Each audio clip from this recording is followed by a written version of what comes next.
Я хочу поддержать идею закрепления в новом главном законе страны обязанностей самих граждан сохранять нашу природу.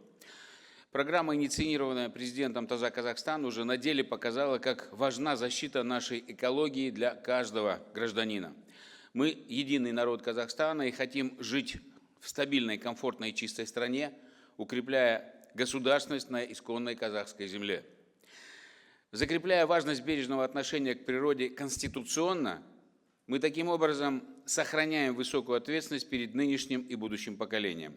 Речь идет о статье 31, в которой пункт 1 гласит: граждане Республики Казахстан обязаны сохранять природу и бережно относиться к природным богатствам. И также в третьем пункте: сокрытие должностными лицами фактов и обстоятельств, угрожающих жизни и здоровью людей, влечет ответственность в соответствии с законами Республики Казахстан.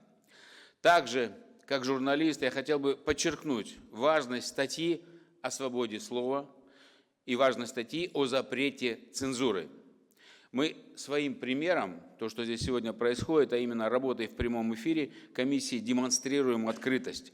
Конституционные изменения на основе по своей природе затрагивают основы государства и общественного договора, а значит, не могут обсуждаться в закрытом режиме или для узкого круга.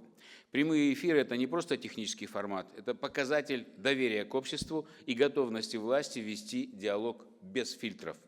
В условиях, когда страна декларирует принципы слышащего государства и институциональной ответственности, открытая работа Конституционной комиссии становится логичным продолжением заявленного курса. Открытые заседания – это шаг не только к информированию, но и, главное, к вовлеченности.